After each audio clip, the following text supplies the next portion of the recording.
News, views, and opinions from the English Premier League. You are listening to EPL Weekly. How about that? Let's have a little round of applause for the jingle. Hey, We've got ourselves a jingle.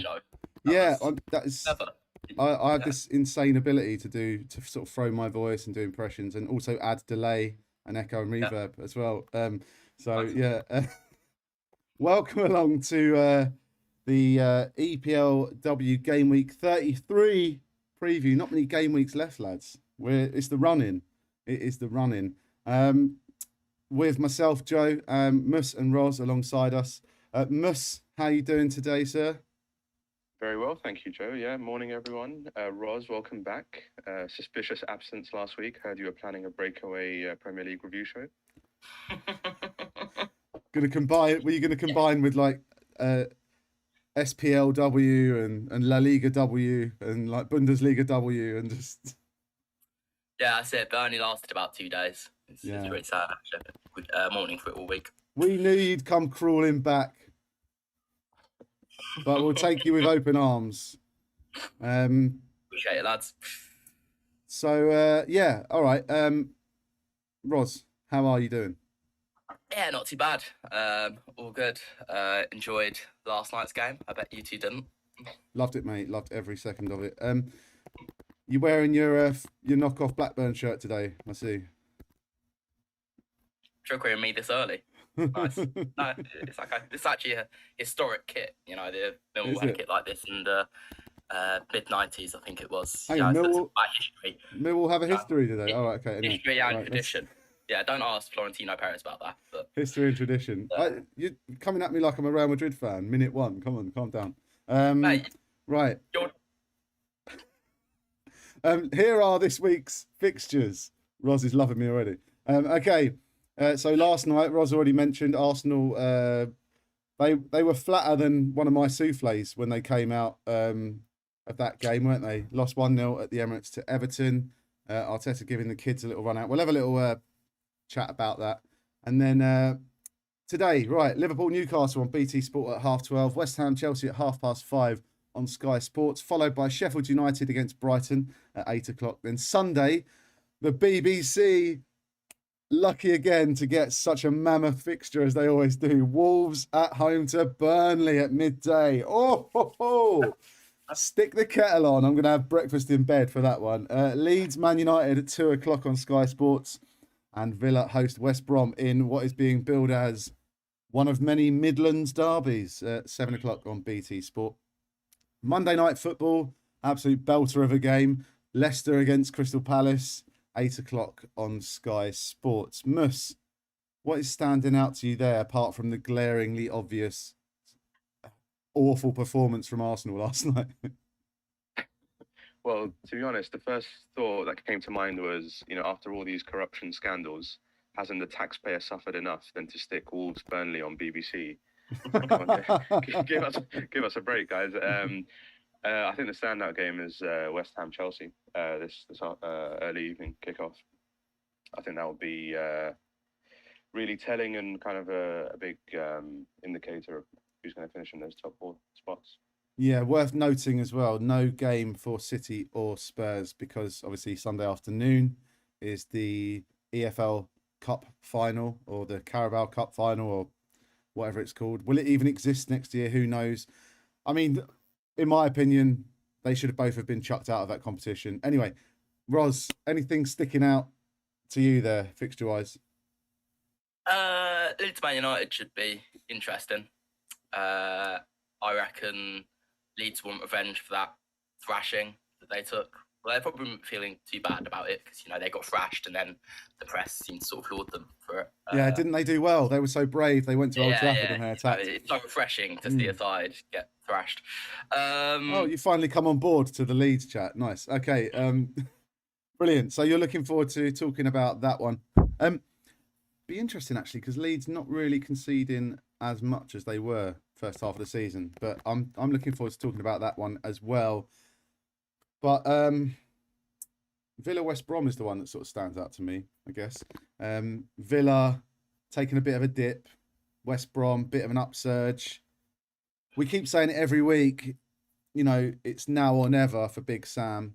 But I mean, looking at Villa's form, we'll obviously get into it a bit later. But Villa's form has really dipped without Grealish. Sans Grealish, they are nil points. Well, not quite nil points, but you know, very few points. So yeah, we will. As they say in France. Yeah, minimal points. So we'll get onto those fixtures. You can hear like Eric Cantona saying that on like a Paddy Power advert, can't you?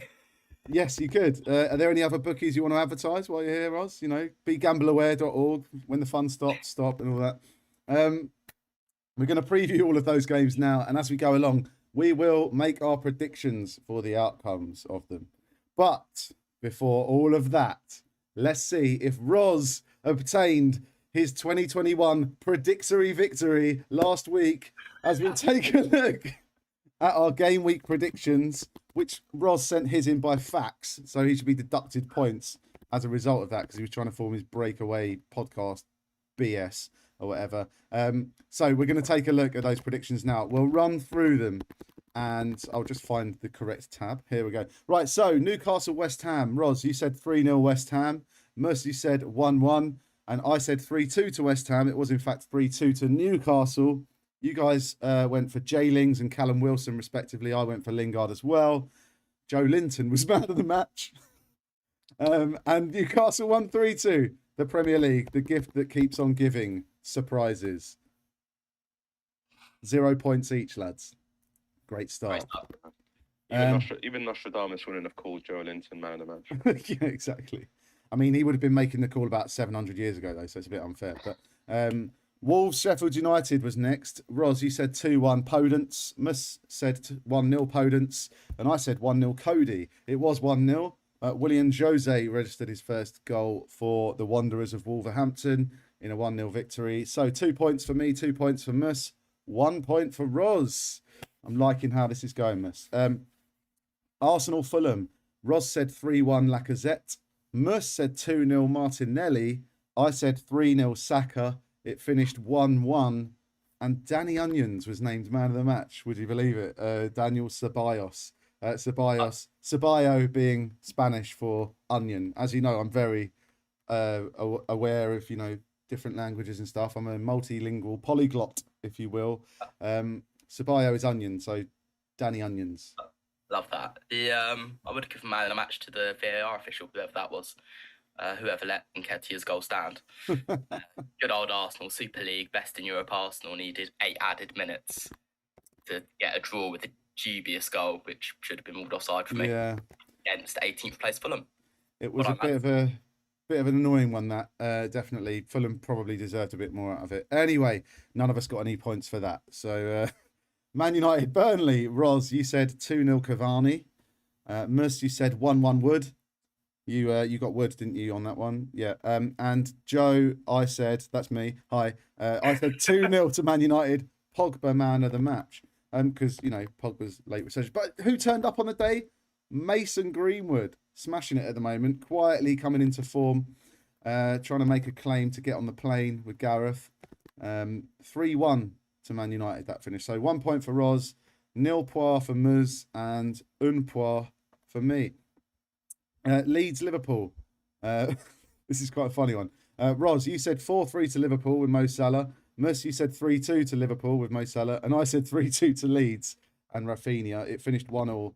And Trent got MOTM there. So, again, no points for any of us. 0 points. Okay, Chelsea, Brighton. Roz, you said 2-0 and Mason Mount. Mus, you said 2-0 and Timo Werner. And I said 2-1 Kai Havertz. It was, in fact, 0-0. And who was man of the match? Kepa Arrizabalaga. Actually, Kepa. What the actual hell? That screwed me over in fantasy because I've got Mendy as my goalkeeper. I don't know what Tuchel's doing. Like, seems to be rotating his goalkeepers, which is... Well, clearly, that is what he's doing. Awful. So, no points for any of us, again. Okay, Spurs, Southampton. This is where it starts to get a bit more interesting. Spurs, Southampton. Roz, you said 2-1 to Spurs. Kane, man of the match. Mus, you said 2-1 to Spurs. Son man of the match, which gives you a perfect 3, mate. It was 2-1 to Spurs and Son was man of the match. Well done there. I said 4-0 to Spurs and Kane. So 2 points for Roz, 3 points for Mus, 1 point for moi. Un point pour moi. Look at that. French rhymes and all sorts. Right. Villa Man City. Roz, you said 3-1 to City and Foden man of the match. Mus, you said 2-1 Mahrez. I said 2-0 Gundogan. It was 2-1 to Man City, but Bernardo Silva got man of the match. So 1 point for Roz and 1 point for me. 2 points for Mus. Wow. Clawing ahead into the lead here, Mus. And last but not least, Leicester West Brom. Roz, you said 3-2 West Brom, Diana. Mus, you said 2-2 Madison. I said 2-2 Pereira. It was 3-0 to Leicester, and Johnny Evans was man of the match. So 0 point for all of us there, which means the total points. Roz, you got 5. I got 5. Mus got 7 points. Well done, Mus. Keeping us in with a very slim chance. You've had 2 now, and Roz is on 8. I'm on 1. Mus, you've actually only had like 3 or 4 goes as well, so you're nailing it. I mean, Roz is also nailing it, clearly. But there are 6 weeks left, and there's a 6-point gap between you and Roz. Maybe, should we spice things up and make this one a double game week? Double points if you win. So Roz, you can smash it with this. But if I win it, I'll get 2 points, and I'll be well in with a shout. If Mus wins it, he gets 2 points. What do you reckon? No, I think it's, like, surely the bigger sides and the bigger players should be able to dictate what the rules are. Yeah, I love that. Very good. Very good. Okay. Also, if you're watching, guys, we're going to go through this week's matches now. If you're watching, I want your predictions. So get your predictions in the little chat box in the comments, and we'll share your thoughts as well. If you've got any questions for us, you've got any questions for the lads, for Mus, if you want to hear any of Roz's Premier League manager impressions, I'm sure he'd gladly give you a bit of a Sean Dyche or Brendan Rodgers if you ask nicely. And Mus, if you've got any ideas for a pun down for Mus, he wants to do some puns for you. So, if you can come up with, like, we'll do footballers' names and films, or, for example, like, Finding Meadow, something like that, or yeah, that's literally all I've got off the top of my head. Could you think of any more off the top of your head? No? Freestyler, straight from the top of the dome? No, okay. Well, if you've got any more, guys, watching in the old comments, please get in there and tell us your footballers in film titles. How about that? Okay, let's crack on with the show, shall we? And I like that Mus is literally thinking. Yeah, exactly. I literally see. I'm not going to be with you for the next 2 minutes. Okay, are you ready? I've got one. Rijkaard with a vengeance. That took me a while, to be fair. But if you need to explain it, then it's rubbish. Okay, with no explaining. Okay. This guy called Bruce Willis, right? He's in a film called Die Hard with a Vengeance, and it's Dutch footballer, right? I love that you chose With a Vengeance as well. Like, why not just the original? Well, because if it was just Rijkaard, that's just saying someone's name. If it was Rijkaard 2, still takes a while. I think it was the first one that had a. It works. Yeah. What about Rijkaarder? Okay, right, guys, are you ready? I'm going to do the jingle. Here we go. News, views, and opinions from the English Premier League. You are listening to EPL Weekly. Wowza, how about that? We are so professional. Right, Liverpool Newcastle is the first official game in this episode. 12:30 from Anfield. This one's set to be an exciting game. Quick stat for you. Newcastle have won 7 of the 19 league matches in which Alain Saint-Maximin has featured this season. I mean, have they won more than 7 games overall then? I'm just thinking, actually. Let's have a quick look. They've won 9 games, and 7 of them have been with Saint-Maximin in the team. There you go. There's some stats for you right there. Liverpool have Curtis Jones back in contention after a 3-match absence because of a muscle injury. Nat Phillips missed Monday night's draw at Leeds with a hamstring strain and remains unavailable. Gutted, Roz, he's in your fantasy team. Newcastle winger Alain Saint-Maximin has recovered from the swollen ankle which prompted his substitution against West Ham last week. Ryan Fraser and Carl Darlow have been respective groin and knee operations. That doesn't make sense. Have had respective groin and knee operations and face a few weeks on the sidelines. Fabian Schär, do you believe in love after love?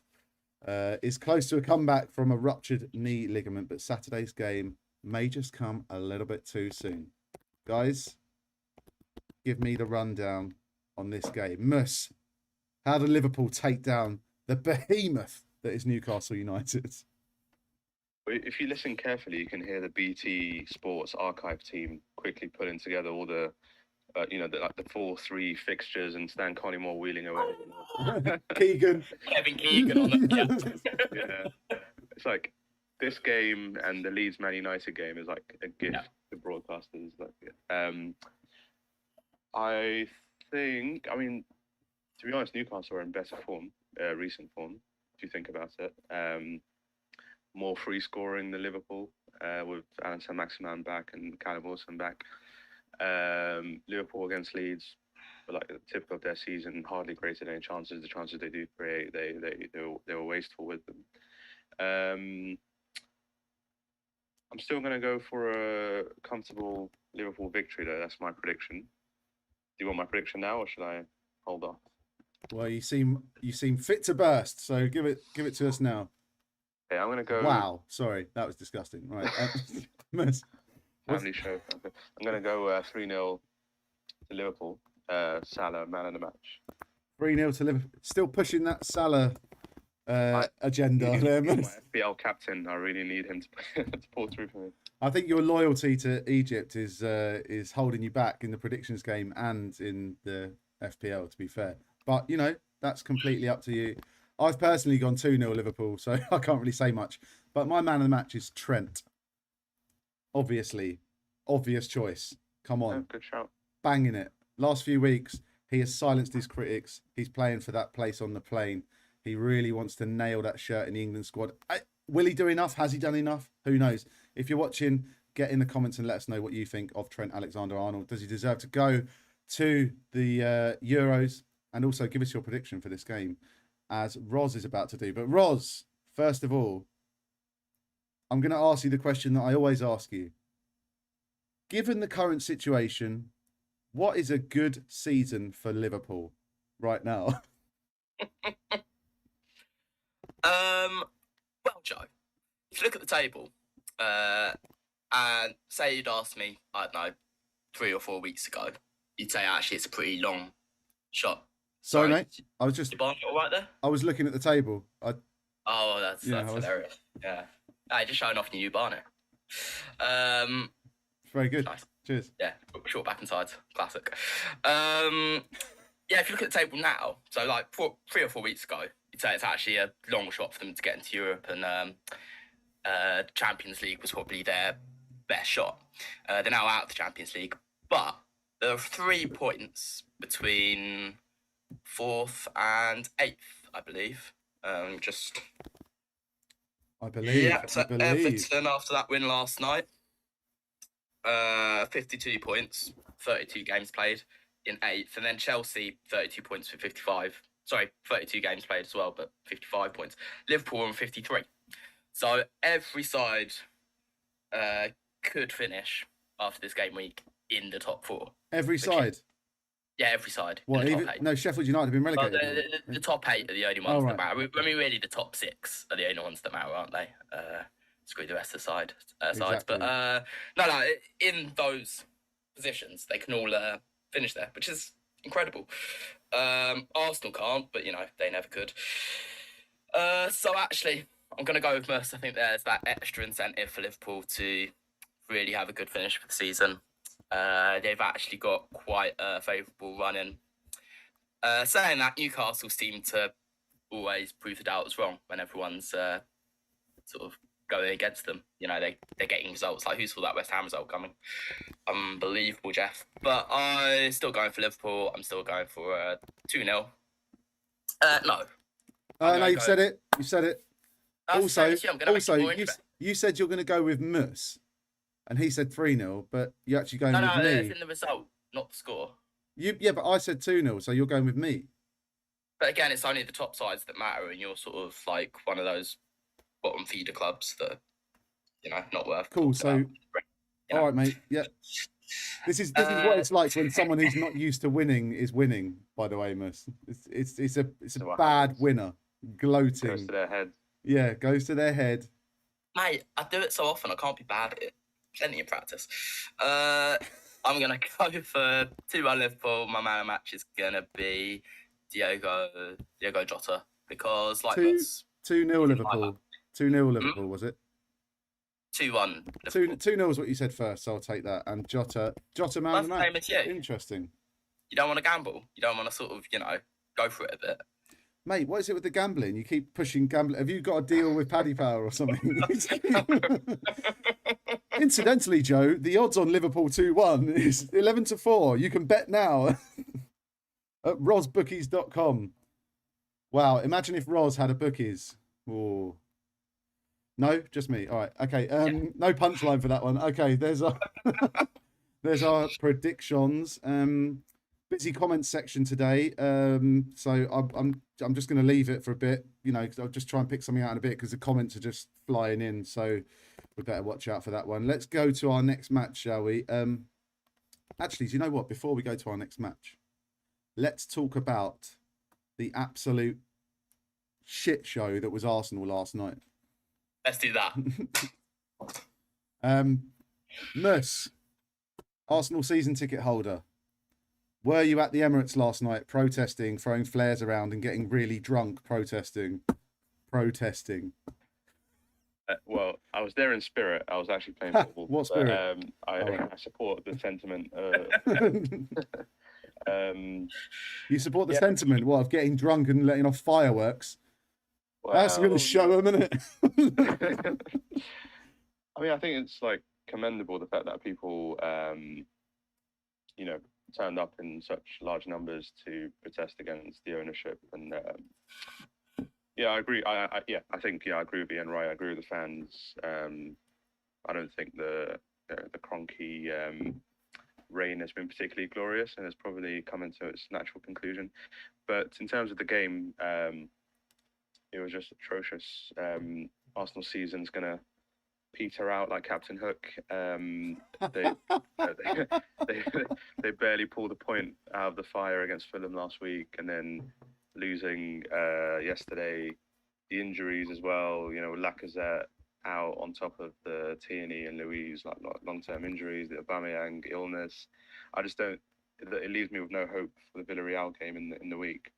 Yeah. And a fun stat for you: Leno now has more goals than Willian in the Premier League, and more goals than Willian for Arsenal in all competitions this season. It's brilliant. It's funny when you said about Arsenal pulling a point out of the fire. It reminded me of this meme I saw that said the European Super League is basically like the football version of the documentary Fire. Oh, have you seen that?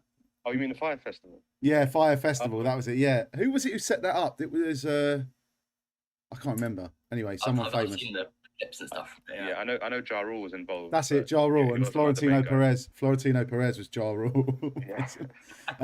Got a couple of comments in before I get to Roz.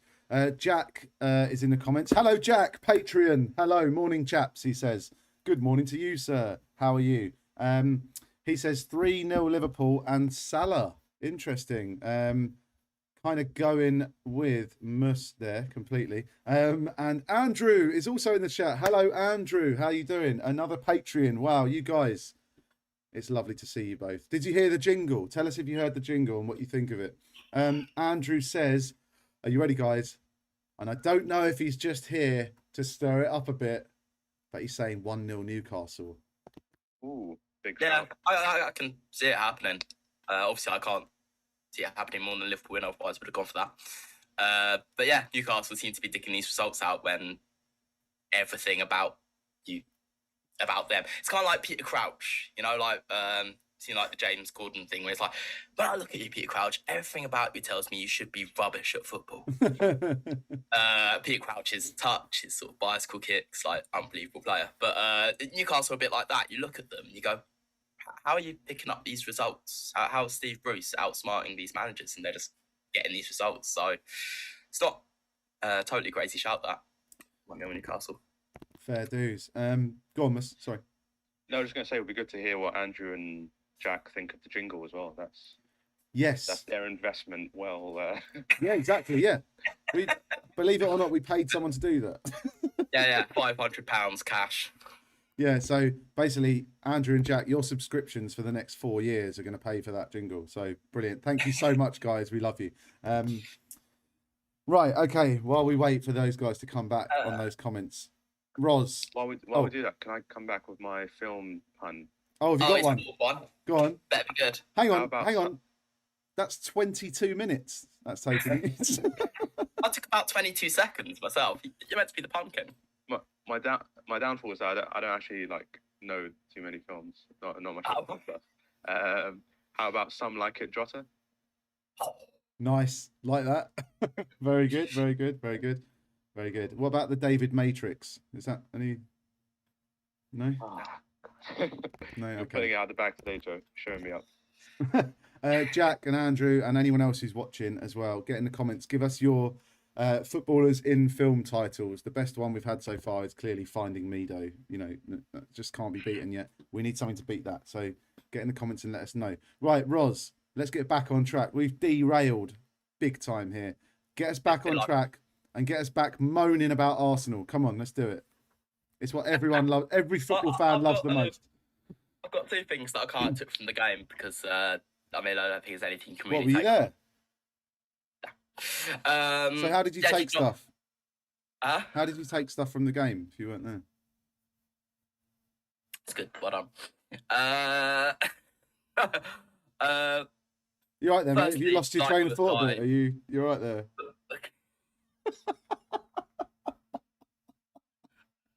Firstly, like Mus, I fully back the protest. You can say, yeah, they were having a drink and whatever, just like the Chelsea one. And actually, I mean, the Man United one got a bit potentially too far when they actually walked into Carrington, perhaps. But Yeah. from everything I've heard of that was a peaceful protest. And relatively calm talks with Solskjaer, who came and spoke to them. But there were 2 things that I sort of thought about it, because there was nothing in the Arsenal performance, really. I don't think that there wasn't really much in the Everton performance. You know, No. there was one moment of, it's absolutely shocking from Leno, who I've still yet to see do anything remarkable. in an Sold the Arsenal wrong shirt. keeper. Arsenal sold the wrong keeper, didn't they? Let's be honest. That's what's the happened. story of Arsenal's life, isn't it? You know, So our best players, yeah. yeah, I mean, Chesney's, Buffon's, stepped into Buffon's shoes at Juventus and doing relatively well there. Well, I don't know. Juventus aren't exactly pulling up trees. They're struggling to qualify for the Champions League. That's why they opted into the ESL, like Arsenal. bit like Arsenal, like that, aren't they? Yeah, made the joke but before then- you. I win. There's also Fabianski. With that mistake against Newcastle, made me think that's the first mistake I've seen him make in about 5 years. Yeah. Perhaps an exaggeration there, but certainly obviously Martinez at Villa, like all the keepers you seem to let go seem to be better than what you've had for a long. I mean, I'm sure Fabianski has made more mistakes in the last 5 years. Just maybe you haven't seen them. Like maybe he's dropped his phone in the kitchen. once or late in twice. life. Yeah, you haven't seen it, or maybe he's maybe he's accidentally said something not very nice to someone, and then he's had to apologise for saying it. Maybe on the team bus, perhaps he called out Vladimir Sufal on his dress sense. Maybe when he first met him, who knows? Yeah, just you never know, do you? That's what we're here to do: speculate. Roz, carry on. But besides what I actually took from the Leno goal was the apart from just that he's abysmal, was actually that Richarlison had the cheek to go and celebrate it as if he just scored a worldie. Yeah. You see that? He sort of did like a little samba dance afterwards. He literally just knocked it across the goal. It wasn't even a shot. And sort of came away from it. I'm all for celebrating goals, even if they're own goals, because it means a lot. And now Everton are back in the chase for Europe and all that. But it sort of came away from it, sort of just like he'd scored a worldie. It was hilarious. The other thing I thought was, I'd be interested to hear your guys' thoughts on this, was the Josh Kroenke statement, which I thought was at best patronising, which was global fans, not the legacy fans, the global fans, the fans of the future, would much rather see Arsenal playing Barcelona every week. English fans apparently would rather have their cold nights at Stoke.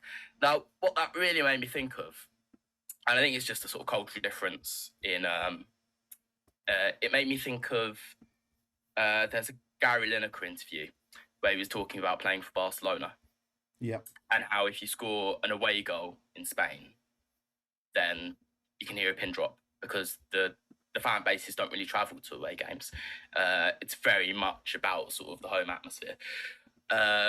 Whereas England, there's a sort of long tradition of sort of going to away games, creating an atmosphere, following your club, and doing the cold nights in Stoke and doing Coventry away, doing all kind of supposed unfashionable fixtures. And it made me think that actually this is another reason, if you put all the merit and if you put all of the, earning a Champions League place, the competition, if you put that stuff aside, there's another point about football, which is actually it's like the antithesis, I guess, of football. Where, okay, you could say that Stoke Arsenal is a really shitty fixture, but actually what I love about football is the fact that you can win a game in 1,000 ways. You can get a Big Sam with a Bolton who can actually cause bigger sides trouble. And it's not just about seeing sides play perfect games of football. If I watched Man City versus Barcelona every week, if I watched Arsenal try and play football against Barcelona every week, then actually, it would get... I would kind of crave someone to just kind of knock it long after a while. I quite like the sort of, you can get a Big Sam and you can get a David Moyes or a Jose with a Porto, or sides of kind of less fashionable players actually cause an upset.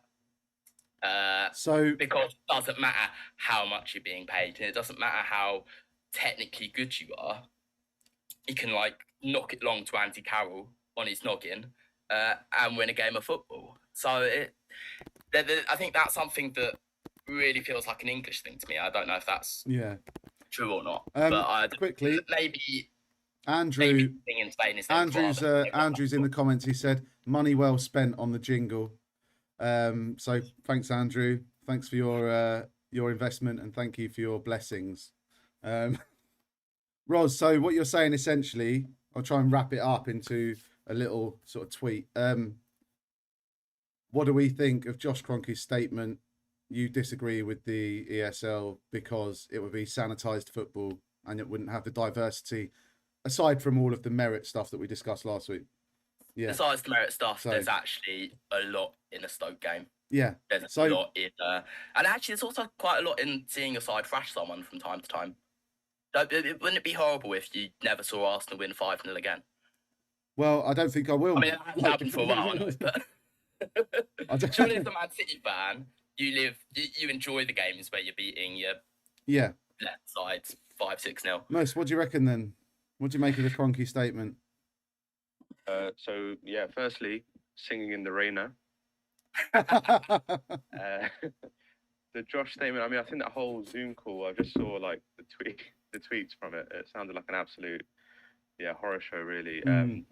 Completely out of touch. I mean, what I'd say to Roz is surely it would all become relative, right? So if you had this ESL, some teams would play the beautiful football better than others, and then Arsenal and Spurs would be the ones that resort to knocking it long and becoming the 1-0 the Burnleys of the 1-0 to the Arsenal, boring Arsenal, right? Yeah, exactly. Although actually, I mean, we talk about big money and greed.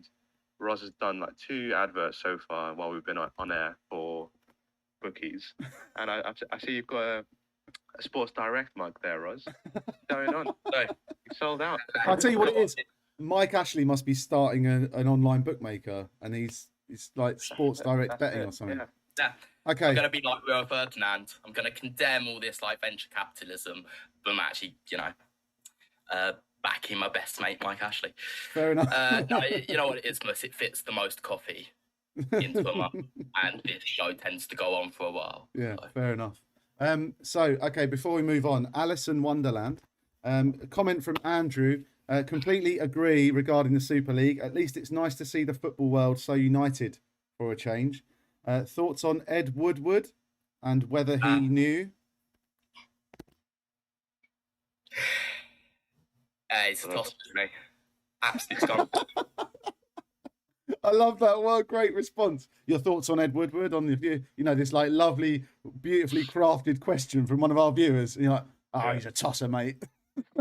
This is why they don't have Roz back on Sky Sports News after the last. Talking of Stoke just before, the Shawcross redemption. Oh, like it. Very good. Very good. We're getting very good now. Comment from Woodward, I think he should. Sorry. comment from Jack as well. Jack says, very smart jingle, thumbs up emoji. Thank you very much, Jack. Our investors are happy. We're keeping the top dogs happy, lads. That's the best You've got thing. to. So Mus, on Woodward. Yeah, I think he should just go straight away. So I think initially there was like a lot of happiness that he resigned, but actually he says he's staying put until the end of 2021, which Why? Which is what he was doing before, by the way. Yeah. He announced a resignation. He was leaving at the end of the season anyway. Yeah. He sort of made a statement about it, but he's doing exactly what he was doing before. He's just shocking. Why would Woodward go sooner than the end of the season? tongue twister.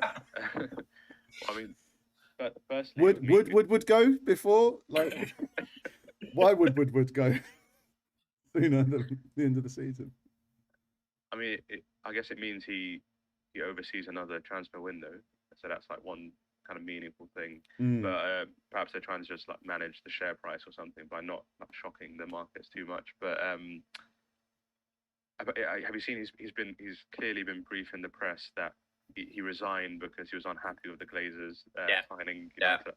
Or a load of rubbish. Like Abramovich, was it yesterday or today, came out and said, by the way, I was disgusted with the ESL thing. Like, absolutely disgusting. They're all coming out like these apologies. It's like no one's actually taking any accountability. They're all sort of going, oh well, this was the reason we did it. This was the reason. You can imagine it.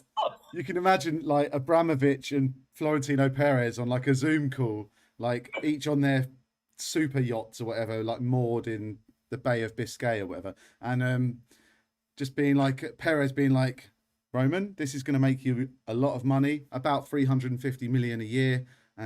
Also, you'll be known as kind of a history maker in football. This is extremely disappointing, said Roman Abramovich. Never. It's not like he's going to come back and be like, no, this is disgusting. I'm absolutely disgusted at this idea of making loads of money. And I'm perfectly happy with the 3 yachts that I have. Thank you very much. I'm perfectly happy with the endless pot of Siberian oil money that I have. Anyway, let's not go down that road. Gazprom. Look them up on Wikipedia. Mus, go on, what are you saying? So you just mentioned Roman, so I was going to say, how about being John Abramovich?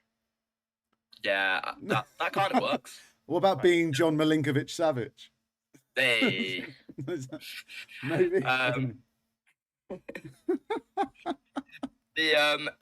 did like Edward's statement, getting Bruce back onto that, which was that he was talking about his time there, and I get that people are saying that they have invested money and they've invested the third most. I would actually have that argument. You could make it maybe about Newcastle as well. The fact is he doesn't really know anything about football, which is why he spent 80 million on Harry Maguire. But he sort of said, he listed the trophies that they'd won in his tenure since, I think it was 2012 or 13. It was either just before Fergie left or just after. And said, in this time, we have won.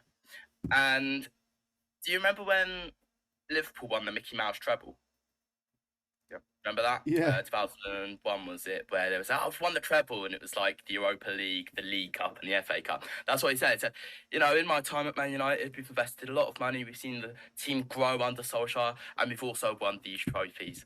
The Europa League with Mourinho, the FA Cup with Louis van Gaal, and the League Cup. Can't remember who that was with. But it was just like, this is Man United we're talking about. Well, I know, you know, you've just lost the best manager, arguably, in your history. But you've invested like the third most amount of money, as you've said. And that's what you have to show for it. Right. Not really that impressed. Okay. Yeah. Guys, someone's got to fly the airplane, and that's got to be me. So I've got to let you guys just park it for a second, go back to your seats. We need to get on course. West Ham Chelsea is at 5:30. today. From the London Stadium, David Moyes reckons West Ham are realistic about their chances of qualifying for the Champions League. He's hopeful that Aaron Cresswell will return from a hamstring problem. Lingard's fit, but Dawson's on a one-match ban. And Declan Rice, Mikhail Antonio and Arthur Masuaku not expected to be available. Chelsea's only absentee is Mateo Kovacic because of a hamstring injury.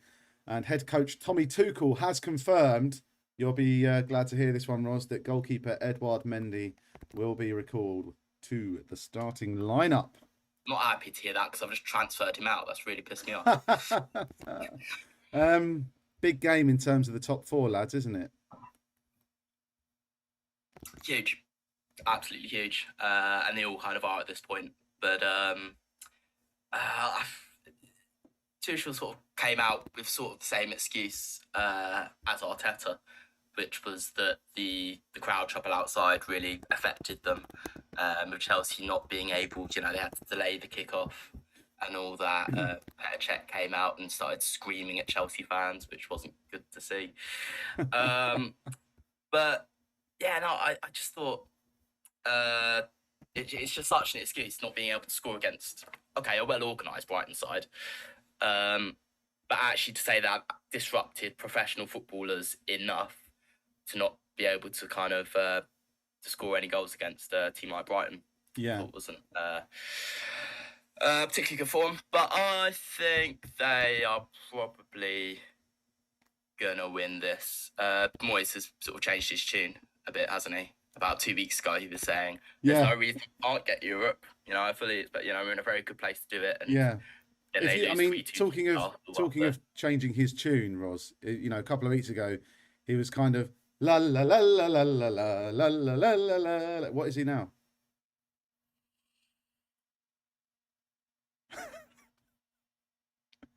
So I only pay people for jingles now. I don't. Oh, right. Fair enough. I thought you might. I'm waiting for you to put me in touch with that woman now. Yeah. Too big time. Venture capitalism. Big time, Roz. Yeah, big time, Roz. So go on. What's the prediction? I think this. I always say this. It's getting boring out. I think it will be a controlled performance from Chelsea. I think Tommy Tuchel will dominate the ball. He'll starve the other team from the ball. I'm going to go for a Desmond. No, I'm not. It's just because he said that. I'm not going to go for a Desmond 2-2. I was going to say 2-0. Yeah, That's what did I do that? 2-0. So I thought you were doing the Bishop's hat. No, that was Mount. That's Mount. No, you know what? I'm going to go for a 2-1 Chelsea. And I'm actually going to go... No, but I'll go for Mason Mount. Man. He's the only one you can kind of guarantee starting, really. Werner's been a flop. Sort of gone for Werner a few times, and he's not really guaranteed to play. Same with Pulisic, Hudson-Odoi, all great players, but you never know who's going to start any one position. Talking of Pulisic, I've gone for Pulisic, and I've gone 1-0. Andrew in the comments says he reckons West Ham 2, Chelsea 1. Andrew, your predictions are very... inflammatory, shall we say, provoking. They're all feasible, though. It's very true. I like them. I'm not just saying that because he's a Patreon. No, I can see West Ham winning and I can see Newcastle winning, but I'm so far in the front with this predictions game. The predictory victory is on the horizon. I'm like Man City, it's inevitable, mate. I'm like Thanos. Yeah. Inevitable. I love it. If it comes in the end of the season, you and Man City don't win, that'd be great. Mus, give us your prediction. Oh, before you do that, Cleverly Hills Cop. Mus, off you go. That's the best one so far. That was good. I don't know how you do it. Like you're multitasking enough as it is, looking at the chat, trying to run this conversation, and then you go and pull that one up. Mate, I've got 7 brains. Yeah, that's what they call you, 7 brain Carter. So initially I'd gone with Andrew actually for a 2-1 West Ham victory, but listening to you guys and after listening to David Moyes' statements, I think realistically this is where the squad depth starts kind of becoming the big differentiator, because with potentially Cresswell out for another game, Antonio out again, Declan Rice out, Dawson out with that silly suspension that he had himself last week. Yeah, I just don't think they can be as competitive without their full strength 11. So I'm going to go with a 1-1 draw, and I'll go for Lingard, man of the match. I mean, Chelsea are away at Madrid on Tuesday, so I reckon they might not go full pelt. Yeah. But it's interesting that you're saying that Mendy's going to come back in. You'd usually expect him to play the bigger goal, if you are kind of trying to take a look at both goalkeepers for next season. Yeah. I think the theory is that Mendy's the first choice, but Kepa is the cup keeper. And given they're they've reached the final of the FA Cup, he wants to give Kepa a run of games. But that Mendy would always be number one in the actual games that matter. Yeah. Interesting. I guess if Kepa's not playing against West Ham, he might be just watching a film back in the hotel. He might be watching Fried Green Tomatoes. This will stop Mbappe. I thought you were gonna go with Kepa up with the Kardashians or something like that. We're really going now, aren't we? This is good, guys. Have you got any more? Come on. No, come back to me. I'll start writing them down. I have a list by the end of the show. What about that Roald Dahl novel that was made into a film, James and the Giant Peach? Very good. There's also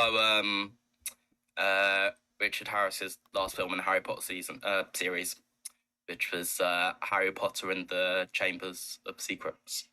Oh wow, yeah, nice, like it. Well done. Just one letter, mate. Just one letter. Jack's in the comments. Jack and Andrew carrying us in the comments section today. Jack feels West Ham may struggle with an injury affected defence. 2-0 Chelsea. Interesting. So, just to recap, Roz, you've gone 2-1 Chelsea, man. Mus, you've gone 1-0 Jaylings. What is it? That and I went 1-0 Chelsea Pulisic. How did I mess that up? Is that even right? Is that right, man? Yeah. It's because it makes a J and an L and there's initials. Why don't you make one up for Roz? Right, okay. Next game. Sheffield United, Brighton and Hove Albion. That's the Roz. Stop it. The Roserection. Oh my god. Sheffield United, Brighton, 8 o'clock at Bramall Lane. Sheffield United caretaker Paul Heckingbottom expects to select from the same squad as for the defeat by Wolves. Good luck there. Sander Berg could return from a serious hamstring injury before the end of the season. Brighton centre-back Ben White serves a one-match ban as a consequence of his red card against Chelsea. Percy Tau is in contention to return to the squad after missing out in midweek because of a tight hamstring. Brighton, 16th on 34 points. Well clear of the drop zone now. Sheffield United, I mean, they're rubbish. They are an anchor. They're the anchor of the Titanic right now. They are right at the... That's potentially quite a good analogy, isn't it? The Titanic, the Premier League is the Titanic. Sheffield United are the anchor. The big six have got the lifeboats, the only ones that are available. Then they've tried to get off with... Stop me now. Okay, right. Very quickly, Sheffield United, Brighton and Hove Albion. Roz, prediction, man of the match, please. Just looking at the table, they are well clear. They've got a game in hand on Fulham. They'll win, won't they? Brighton, the XG Kings.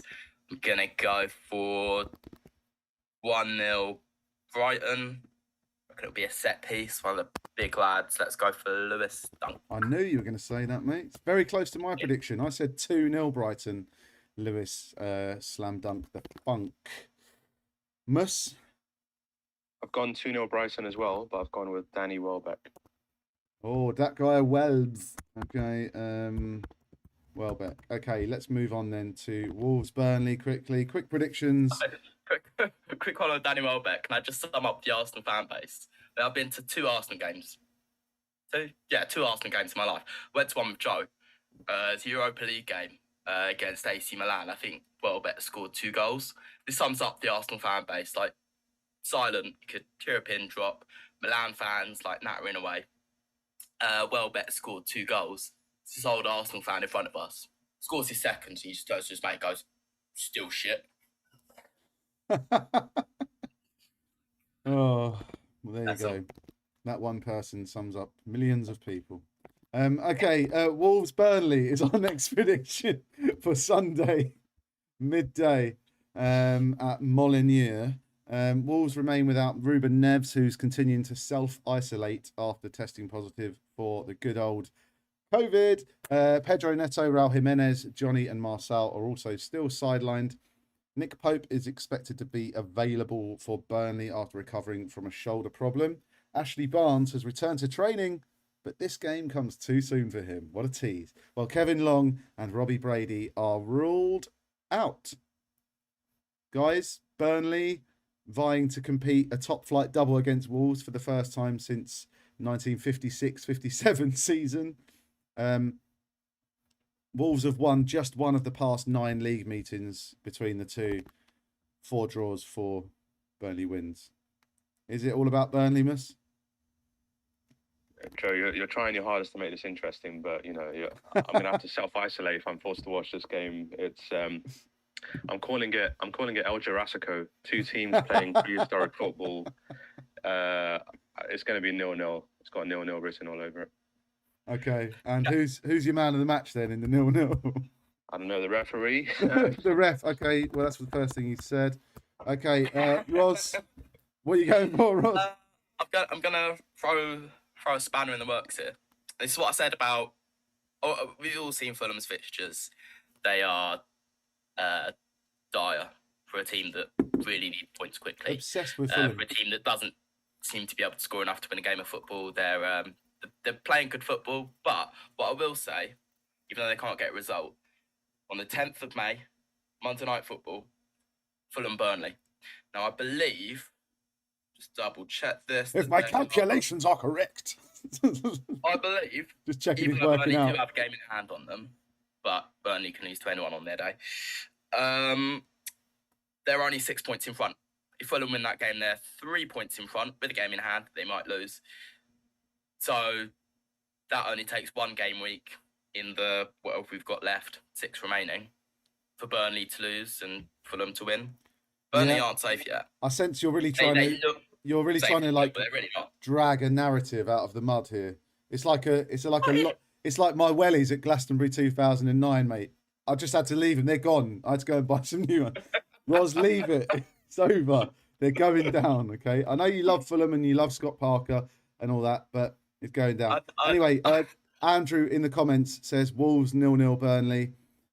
He also said Brighton to beat Sheffield United 3-0. Jack has got a film pun for us. Iheanacho Libre. Very good, Jack. Hey. Very, very good. Love it. Very good. So, Roz, please put us out of our misery. Give us your prediction and your man of the match for Wolves Burnley. 1-0. Gonna go Chris Wood. 1-0 to Burnley, presumably.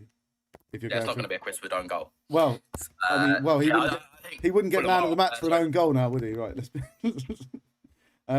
Okay. Yeah. Let's move on then. And it's Sunday afternoon. It's Man United. Already? What? I know this show's gone on for a while. Yeah, it does. It could perceivably be Sunday afternoon, couldn't it? I'm surprised people are still watching. Leeds Man United, 2:00 from Elland Road. Rafinha yet to return to training by Thursday, so we're not 100% on that one. Marcelo Bielsa has revealed, though, he's struggling to recover in time. Rodrigo remains out with a muscular problem, while Liam Cooper, El Capitan, is serving a 3-match ban. Naughty boy. Man United forward Marcus Rashford is still nursing a foot injury, but he could be involved despite not training during the week. Eric Bailly is in contention. That's my Eric Bailly impression after recovering from COVID. Here we go then. Man United Leeds, a game for the ages, a classic fixture, a Premier League game filled with tradition and filled with stuff. If you're watching, get your predictions in the comments. Mus, I'll come to you first. Can Man United repeat the 6-2 at Elland Road? No, I don't think so. Okay, Roz.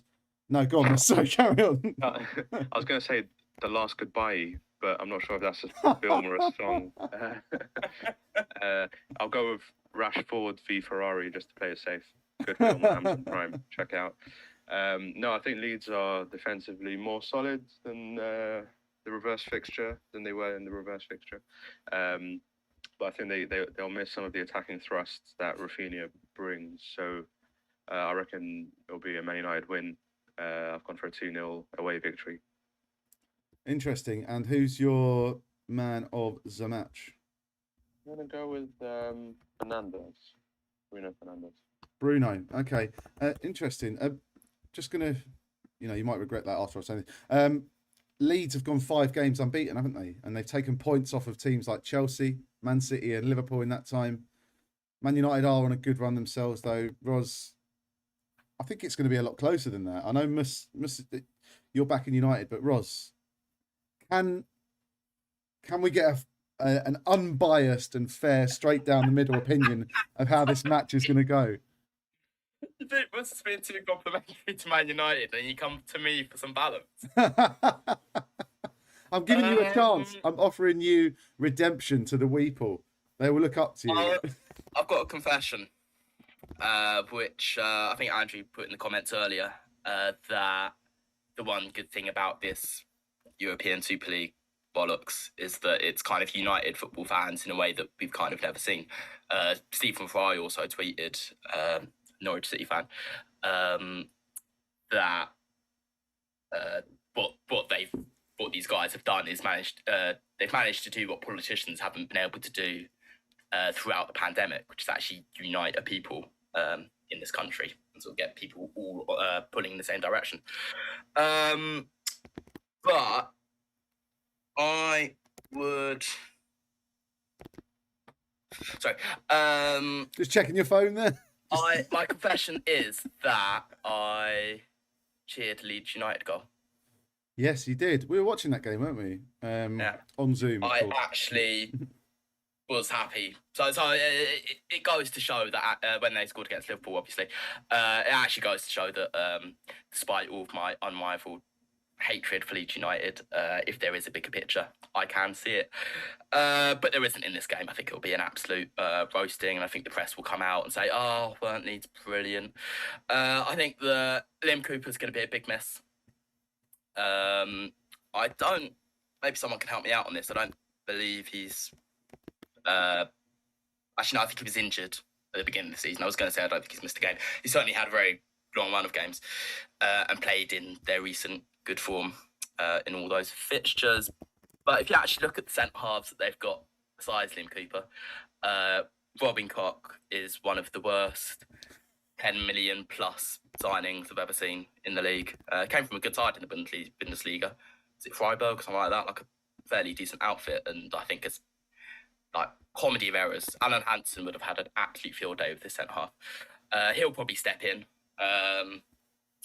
And I just don't trust these defence at all. I agree with us. It'll be Bruno Fernandes to shine. Oh, it could be anything. This one. Let's go for 5-0.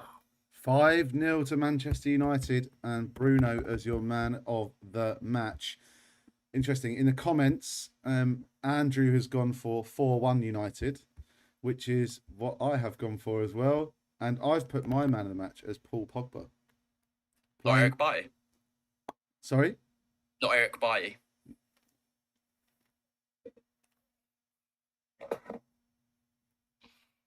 That's good. Thanks. You know what he's looking for? He's looking for a captain. Oh, mate. Yeah, I've gone Pogba. Just think he's looking much better in that more attacking role. Solskjaer somehow managed to fit him in to the team with Bruno as well. Although they're not both firing together quite just yet. But he's managed to get them both in the starting 11, which I think is impressive. And you're seeing Pogba with a lot more freedom in that attacking role. And I can see him making a difference in this game. He'll just be too good for Leeds. Okay. Villa West Brom then, the Midlands derby. I'll go straight in with mine. I've gone for a Bishop Desmond for this one with Pereira man of the match, which I do for every West Brom match. Villa, I said I was looking forward to this one.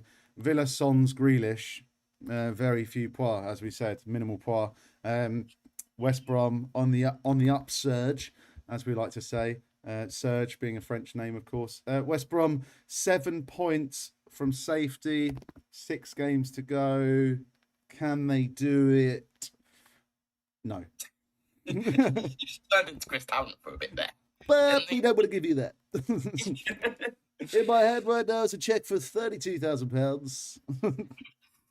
You're going to hear the voice of Mus next. He's going to give you 3 wrong answers and 1 right answer. You got to choose one of the answers and see if you can help Roz win the money. Anyway, that went on way too long.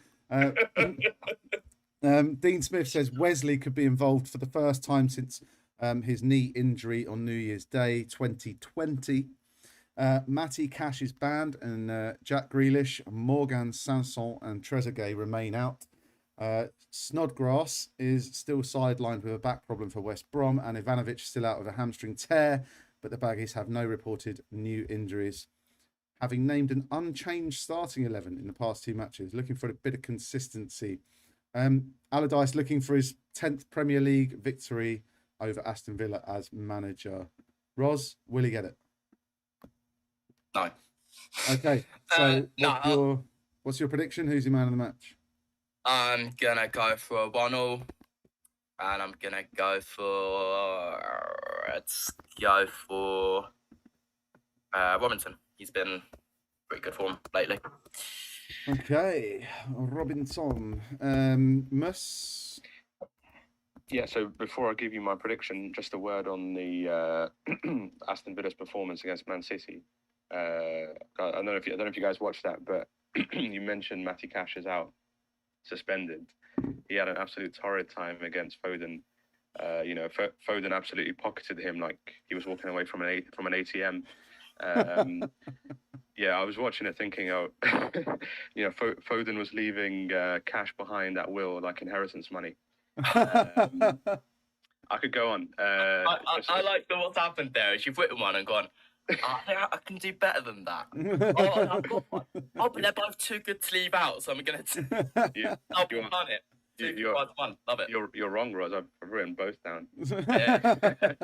But yeah, literally, I was watching the game thinking, this is absolute pun gold here. Cash getting torn apart. I'm with Roz. I think it'll be a 1-1.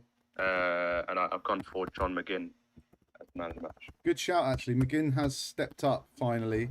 He was kind of rushed back into the side a bit, wasn't he? But he stepped up for Scotland in the international break, and he's done well for Villa since. Just in time for the Euros, right?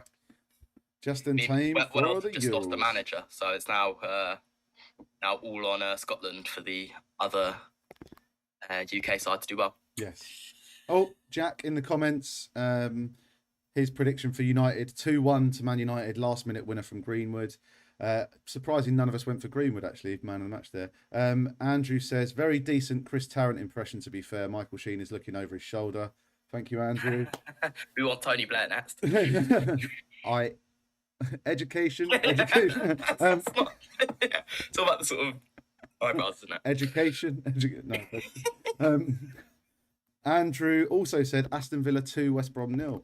Interesting. So that is logged. Okay, on to our last game then of the game week predictory victory session. Leicester take on the Palace of Crystal.